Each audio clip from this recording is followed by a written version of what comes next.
embodiment of divine wisdom. Jesus of Nazareth, man or myth? Those who walked with him didn't seem to remember him as God's only begotten Son. They perished in the Holocaust, which came from the Jewish rising against Rome. Do the Gospels from our Bible paint him as clearly? They were written 2-3 generations after Christ, in cities elsewhere in the Mediterranean, when another image emerged, that of Jesus, the Son of God. But a different memory still lingered.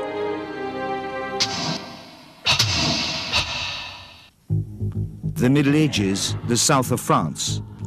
Briefly and for the last time, a different faith stands up again of Christians with another view of Christ. People the Church considers heretics, worse than devils. For decades, the fury of the Church rages against these Gnostic Christians. Crusading armies decimate the population. The Inquisition is invented to burn out these Cathars, as they call themselves, those purified, the pure.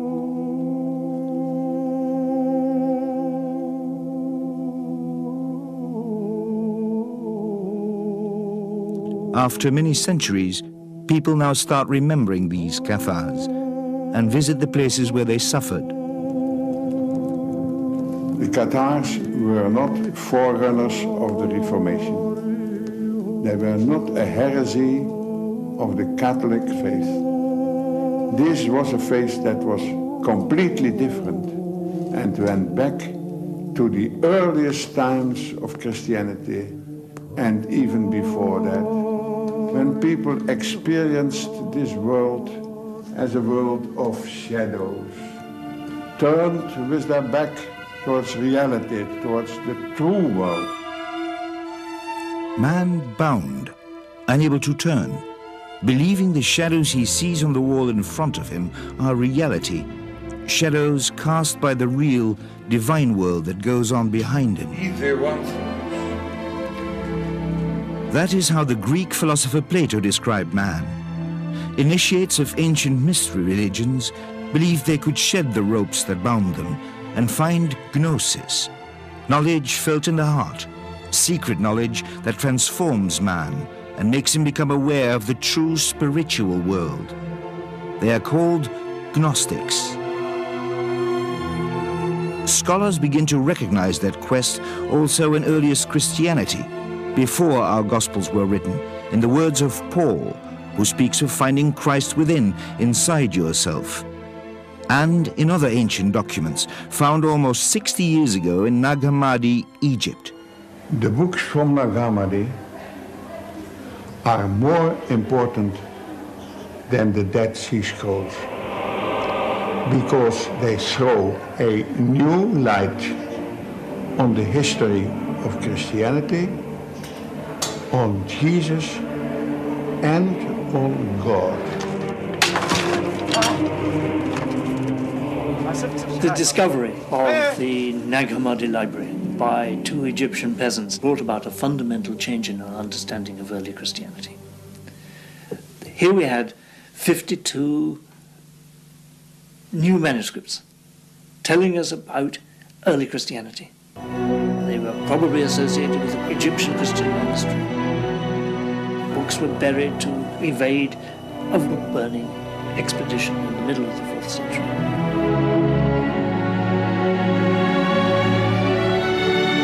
It's just given us a whole wealth of information, and I find it astonishing, really, that the Christians haven't run out everywhere and wanting to read the Gospel of Thomas and all these other marvellous scriptures which have come to light.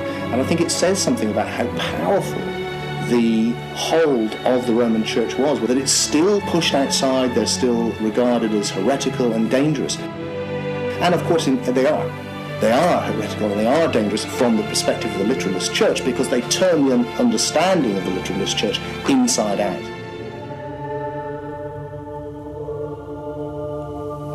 They tell us about a variety of ways in which people believed that you could find salvation by contemplating, by expanding the divine spark that's buried in each of us, communicating with God by searching inside one's own soul, an individual pursuit of the divine without the help of priests or bishops. Sounds attractive. Gnosticism is amazingly attractive. I think particularly attractive to the modern mind, because it sells a religion for the individual, not a religion brought about by a church. I think it's all out. I think this is what humans have always looked for, yearned for, to try and find divinity by themselves. But that's to oversimplify it, because it is also extraordinarily complicated. In many ways, if you read it, it's like having a bath in 1,000 soap bubbles and getting the soap into your eyes. It's blinding, it's obscuring, as well as cleansing. It was already there in the Egyptian religion, when they said that man, after his life, became Osiris. He was integrated into the Godhead.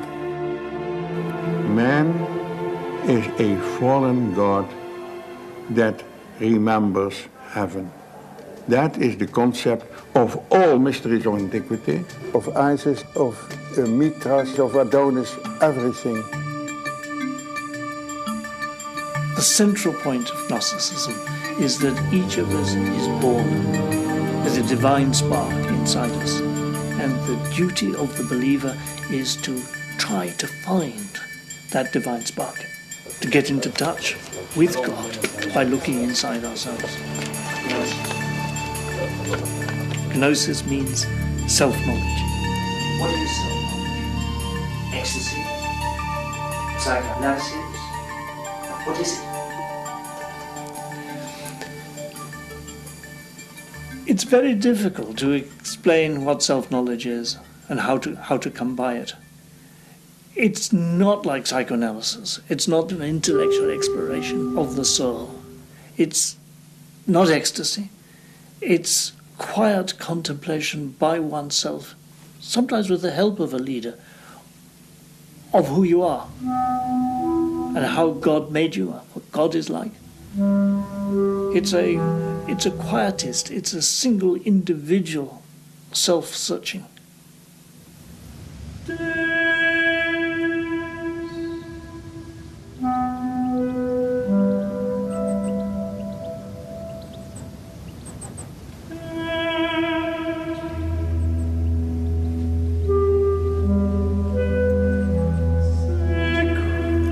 Basic idea that underlines Gnosticism or mysticism is that we're stuck in our ideas about what life is and about who we are.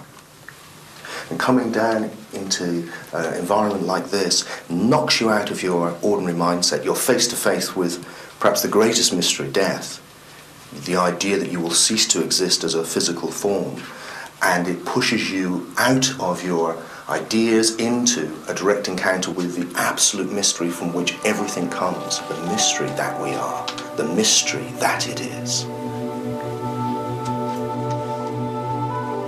But why seek this in this darkness in these corridors?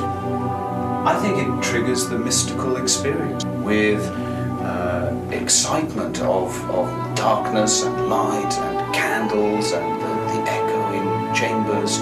It's all part of putting you into that mystical state. As Aristotle says about the mysteries, you don't go there to learn something, you go there to experience something. If you think of it as just being an intellectual process, you're missing the point. It's something far grander than that. I think the ancients had understood that you can know a lot, but not really have self-knowledge. When we learn something, we are learning many things. It becomes very complex. What the ancients are seeking is a return from the manyness of things, with knowledge about many things, to knowledge of one thing, of the unity of all things. For most of 2 millennia, Gnosis was suppressed. We mainly knew about it from the fulminations of church fathers, but the find of Nag Hammadi in 1945 forever changes the way we look upon the origins of Christianity.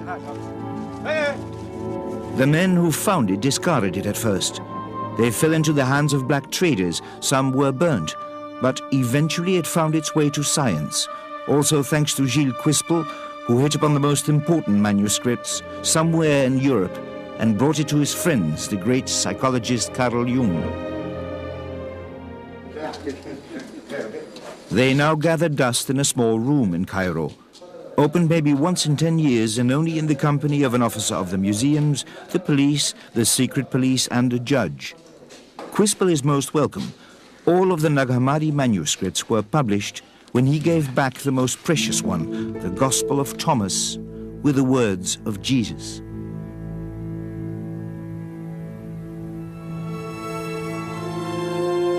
It starts with the word, these are the words that Jesus, the living, spoke.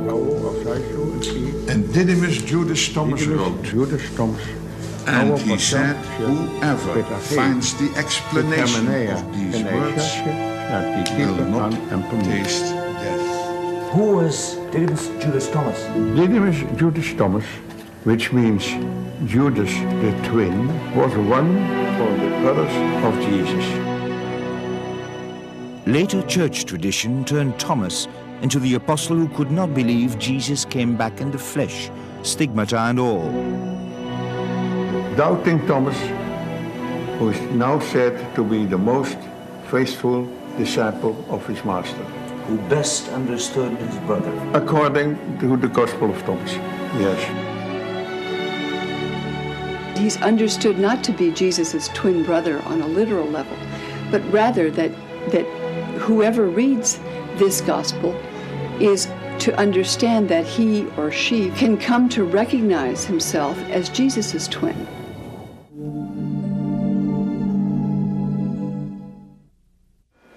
What does that Gospel of Thomas say? Well, the Gospel of Thomas is a collection of sayings which promises to reveal something. What it says it will reveal is what no ear has heard, no eye has seen, what no hand has touched and what has never occurred to the human mind. What is it? Well, it's you. You are the thing you can't hear, see, your essence, consciousness itself. And I think this is the key thing, if you want to understand what Christianity is actually about and what paganism is actually about, is to understand that it's a journey of self-knowledge. And this was the great injunction which the god Apollo gave to the pagans at the Oracle of Delphi, a search for the Gnosis, self-knowledge, know yourself. And the same with the Christians. And what they're looking for is the part of you which cannot die. It's not that you're going to be granted something you don't already have. It's discovering that you are already immortal, because your essence is not the body. If you discover what you really are, you discover God, you discover the divine, you discover God within. You appear to be a body, but you are consciousness. And the consciousness witnesses birth, witnesses death, in fact, many times over, because all of the Gnostics, including the Christian Gnostics, believed in reincarnation. And this process happened a bit like waking up and going to sleep. You were in a cycle of different bodies coming and going. But you were not ever the body. You were with a consciousness which witnessed this. So you were never born and couldn't possibly die. All separate things are an expression of one thing. So all human beings are images, or the word they use is eidolon. They are an image of the one daemon or spirit. A reflection of the divine. Not a reflection so much as the divine become conscious of itself. Become conscious. They use the term for the Father of the dazzling darkness. If you imagine light with nothing to reflect on, it's dark. So light in itself is dark, and they use this term dazzling darkness. Pure potentiality. Just light. Just consciousness, with nothing to be conscious of. When that creates for itself something to be conscious of, or something, or as light, something to reflect on, the universe comes into being. And this one consciousness of God expresses itself in all conscious beings. So all of us are images, eidolons of the one consciousness of that is the universe, that is everything, which is God. Christian myth as we have it, on the contrary, emphasizes a deep gulf between man and God. God is God, and we are mere mortals. Now, the Gospel of Thomas has a very different message. It speaks of Jesus as Son of God, and speaks of all other humans as also the children of God, who may not be aware of that because they are not aware of being created in the image of God, the divine light that came into being before the universe was created. When God said, "Let there be light," humankind was made in the image of that light. And in the Gospel of Thomas, Jesus speaks as the voice from the light. Why are the words from Thomas' Gospel, "Look under any stone and you shall find me," so dangerous for the church? Well, I think it's because it's pantheistic. It is suggesting that divinity is everywhere and in all things. What happens with the Christian triumph is what you would expect in the creation of a church. In order to get to God, you have to go through the bishop. If you want to build a church, you have to say that no, salvation is only possible by, with, from and through the church and God's representative on earth, who is the Pope, and that is the only way. Whereas the Gnostics are very much, it's about you can do it. This was the revelation of the Gnosis, was that your essence, by its very nature, is immortal. So you didn't have to win it by being a good boy, by obeying the rules. This is why the Gnostics are quite anarchistic. They're free thinkers, they're libertines, they don't go for obeying rules. And of course their great hero, Jesus, is portrayed in their story as a libertine who hangs out with prostitutes and hangs out with disreputable people, who breaks the rules, who does the wrong thing on the Sabbath, and who constantly attacks the religious authorities and is in dispute with them. He's a classic Gnostic character, and they were like that themselves. Because of this, because for them it's not about obeying rules. For them it's about discovering self-knowledge, what you really are. In Thomas, the message is more important than the messenger. It stems from a time before the Gospels of the Bible, as does a man long considered a founder of the faith, but now beginning to be seen in a different light, Paul. Paul is a Gnostic. He is talking about the Christ within. He's talking about immortality and the mystery school teaching, because Paul is existing before the literal story. Paul is a completely misconceived character in history. At the time of Paul, we would say that there is no split between Gnosticism and literalism, because literalism hasn't developed. There is no literal Jesus at this time. 1-2 generations later, the Gospels of the Bible recount the life of Jesus in detail. The messenger becomes almost more important than the message, and Jesus comes to be the literal Son of God. But before that, Paul, under layers of later adaptations and insertions, still talks of Jesus as a mystery, a metaphor, a voice within. Gnostic Christians believed that Paul was their teacher. The father of the church, Tertullian, who despised Gnostics, nevertheless called Paul the apostle to the heretics, because the heretics, he thought, love Paul. They all quote Paul. They all claim Paul, because his teaching is so mysterious, in some ways so deep. It is the God of the Old Testament, of an eye for an eye and a tooth for a tooth, a jealous God.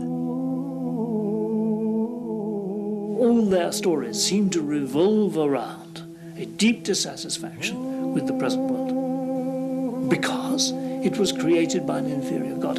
How could a perfect God have created this mess? So the story they tell repeatedly is how that this world is a mistake.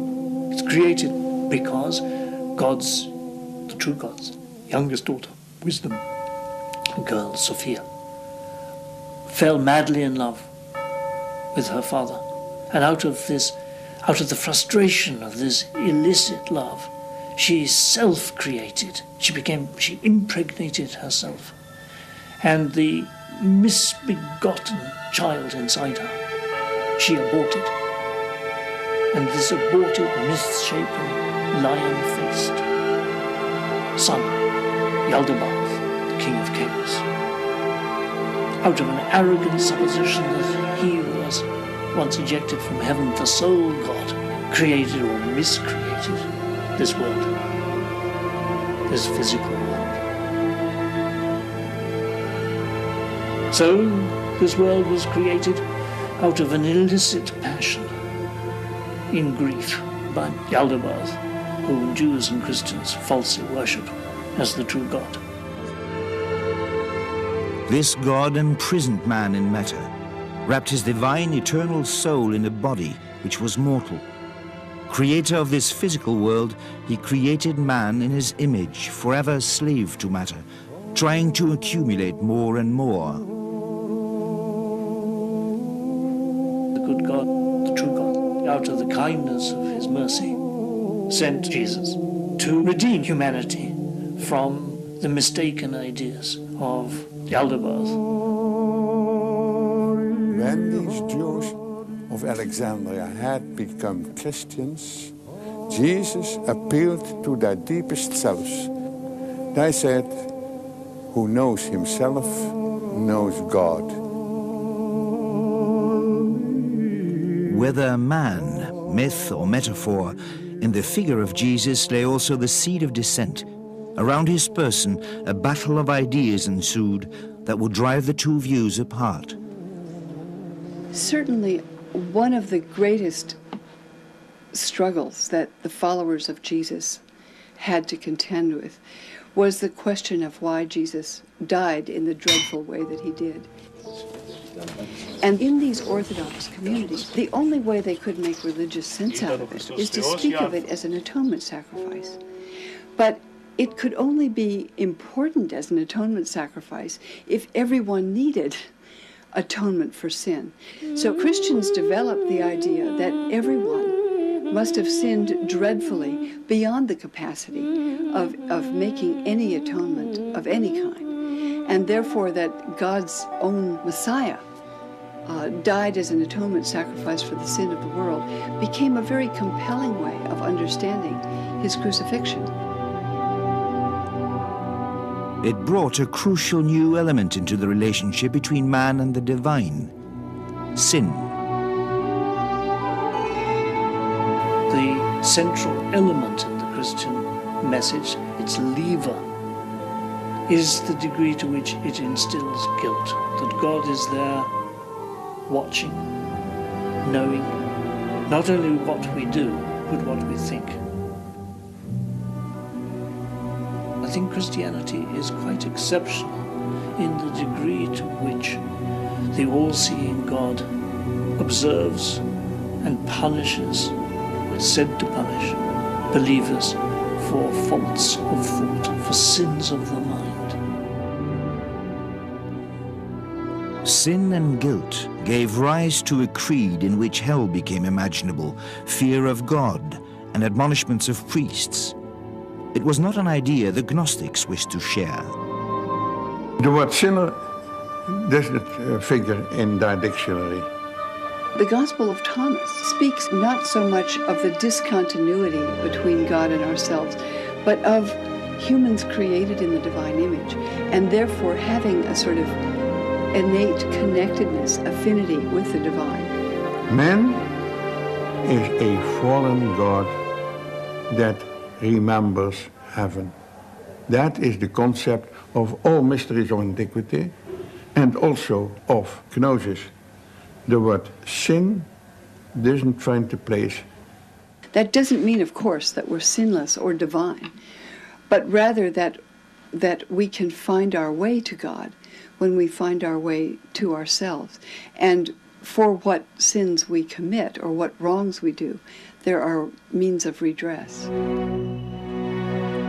But to make sin so essential that Jesus had to die to redeem us, argument focused on an ancient myth, Adam and Eve, and the first sin which made man mortal. Christians dwell upon the sinfulness of Eve, the wicked woman, much more than Jews do. Before Orthodox Christianity, sin hadn't been such an issue. Jewish rabbis, pagans, Gnostic teachers basically agreed that we have in us the capacity to follow or to disobey God. We have the good impulse and the evil impulse. And that was understood to be a human condition. There's a great debate about it, because some Christians thought it was crazy. This is eating an apple, one minor disobedience, and for that millennia of Christians are condemned by God to an inferior existence rather than living in paradise. It's a completely disproportionate punishment.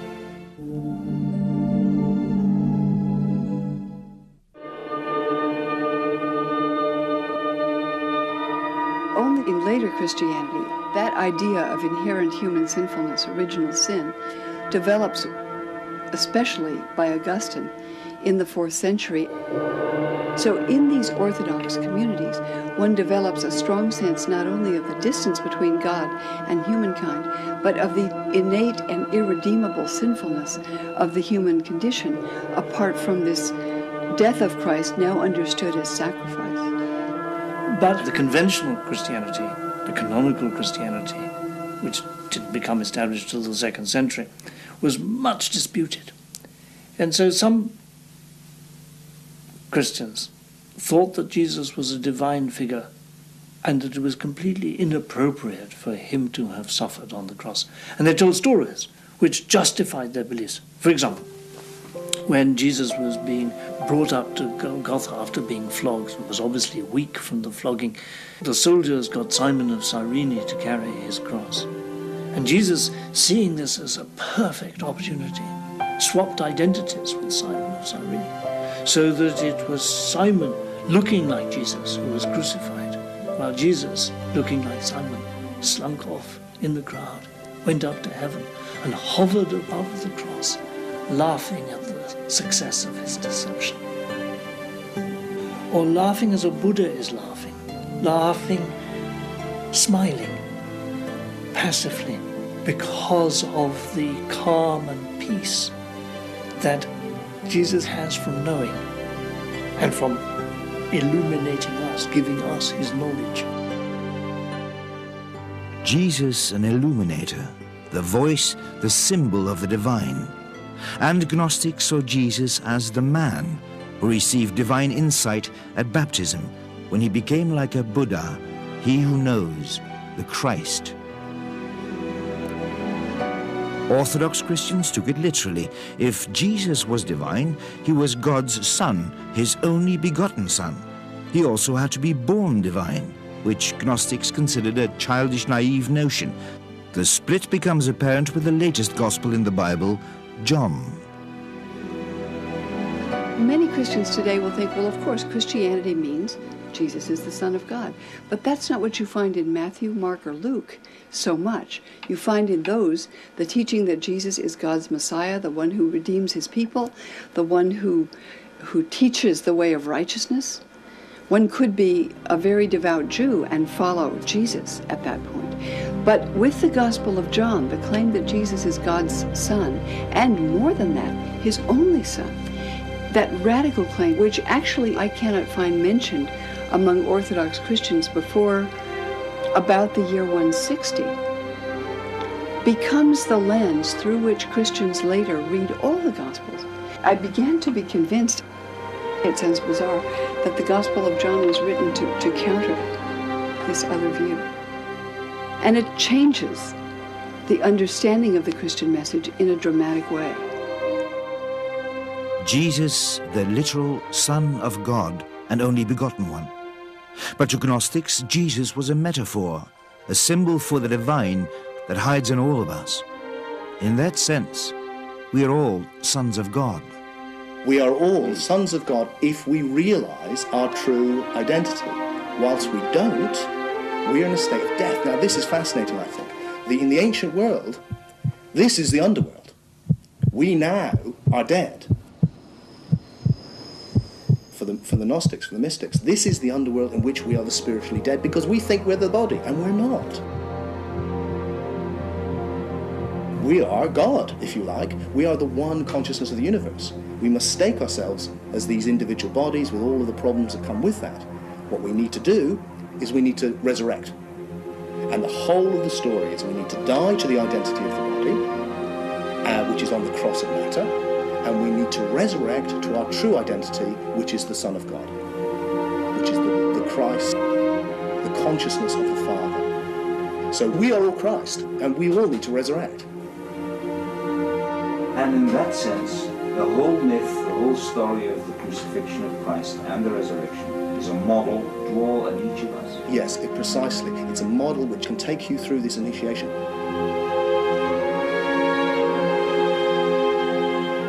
But again, this difference.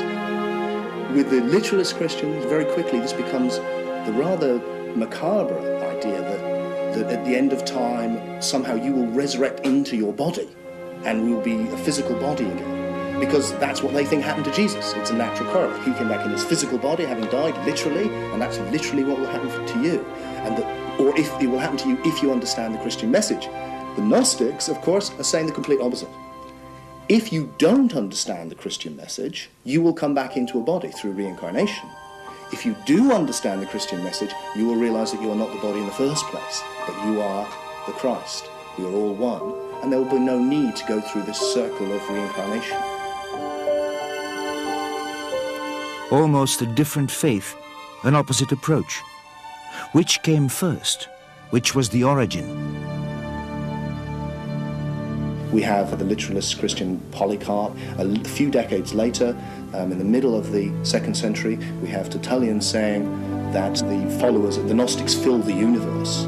So you get this idea, actually, rather than this literalist church, which is the traditional picture, of course, that the literalist church followed from the apostles, Peter and all those characters, and that the Gnostics were a much later deviation, they kind of went pagan. What we're suggesting is actually it's completely the other way around. Gnostic Christianity was widespread in the 1st and 2nd centuries and was crushed by a literalist church which turned on its origin. Orthodoxy, as we know it, arose after Gnosticism, and to a large extent Orthodoxy was a reaction. It defined itself by what it is not. Christianity defines itself by what it opposes. By opposing Gnosticism, it gradually defined its own terms. From a wide variety of dozens of Gospels and writings, and 7 or 8 generations after Jesus lived, early Orthodox Church Fathers began selecting the few which would shape the New Testament and define the creed. I think it's in the face of terrible danger, the threat of persecution that impelled concerned Christian leaders to try to find the basic teachings on which they felt all could agree. In this selection, overt Gnostic views, elements too complicating for a literalist view of Jesus, were laid aside.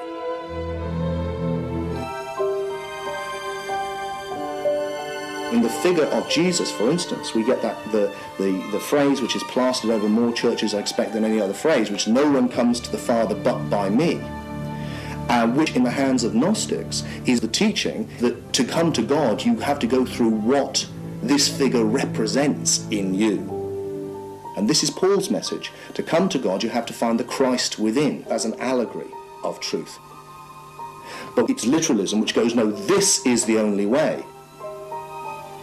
And I think once you have this idea of a literal incarnation of the Son of God, not a mythic incarnation of the Son of God, then the correlate of that is that for their own good, you must save the souls of others, and everyone must be led to believe this, or forced to believe this indeed, for their own good. So you get a divine injunction to be authoritarian.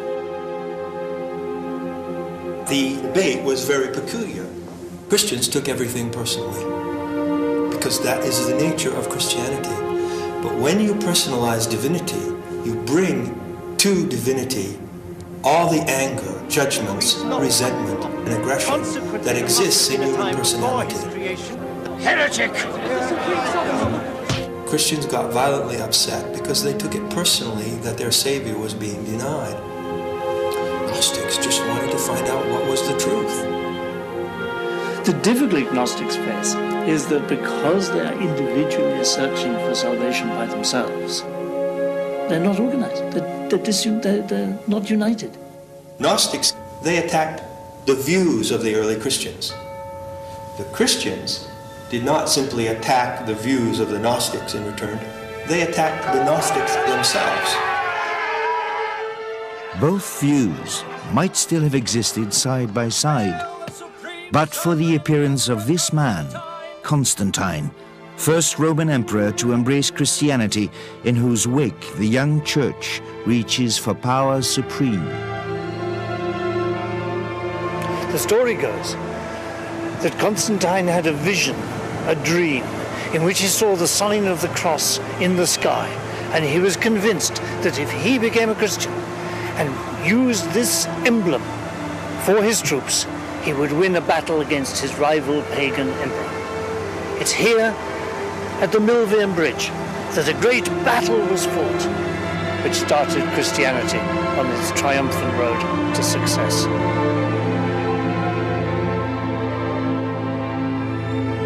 The Council of Nicaea 324. Emperor Constantine settles all differences about the creed. Fellow ministers, we believe in one Lord, Jesus Christ, the Son of God, God from God. 3 centuries after he lived, Jesus is proclaimed to be the Son of God by imperial decree. All other opinions are forbidden.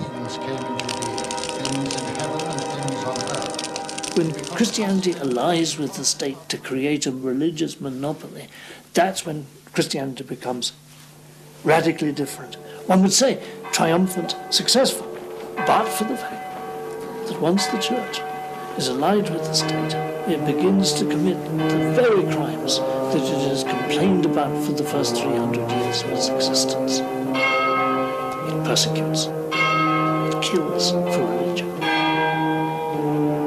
It has to become a hierarchical, oppressive institution. Of course, you could defend it and say it's in the interests of the masses that a particular brand of religion is forced on them. But it's not my fantasy, my imagination of how religion best proceeds. It's interesting, isn't it, that soon after his conversion, the Emperor Constantine gave glorious gifts to the churches at Rome, St. Peter's and St. John Lateran here, solid life-size statues of Jesus and the apostles, so that soon Christian churches looked exactly like pagan temples.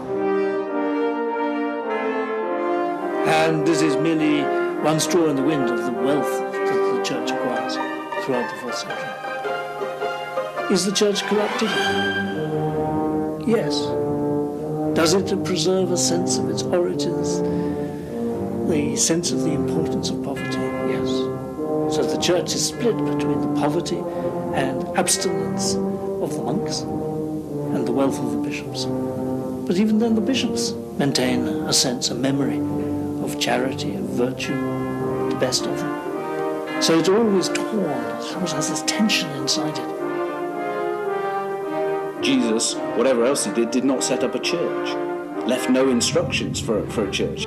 It's a later fiction designed to bolster the power of the Catholic Church.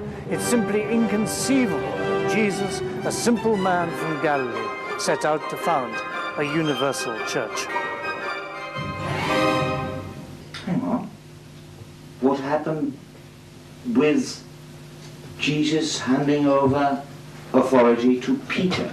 Well, again, these legends are so fictitious that they didn't make it into the New Testament, like the donation of Constantine. The donation of Constantine is a fake. This was a document which was claimed by the Roman Church in the medieval period to be the contract written out by Constantine on his deathbed. Here, I give you the empire for safekeeping. Now, when this was revealed to be a forgery, this started the whole Protestant Reformation. In some ways, all that Peter and I have done is listen to the losers. They were destroyed in the 4th century. We've gone back and said, well, just because they lost that battle, just because the Roman Church, with its idea of an historical Jesus and a literalist religion, took over, doesn't mean that they've got the accurate version of events. What happened to the Lutherans? Well, they were eradicated. Everybody who knew the different story, which is the Gnostics, the pagans, were banished from the empire. The temples were pulled down, the philosophers were killed, were banished, the books were burned. I mean, if Christianity was God's favourite religion, then you would have thought when it triumphed, we would have entered a golden age. But instead, we entered the dark ages when people forgot even how to make brick houses. And we had to wait until the Renaissance, when all this pagan learning came back in Italy, in Florence.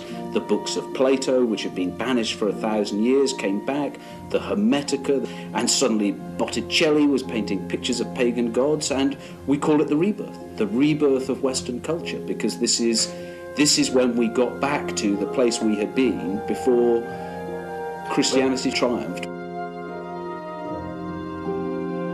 Belief in the Jesus story was originally only a first step in Christian spirituality, the outer mystery. The significance was to be explained by an enlightened teacher when the student was spiritually ripe, a mystical knowledge of God beyond mere dogma. Although there are many great Christian mystics of later centuries who have intuitively seen through to this deeper symbolic level, as a culture we've kept only the outer mysteries.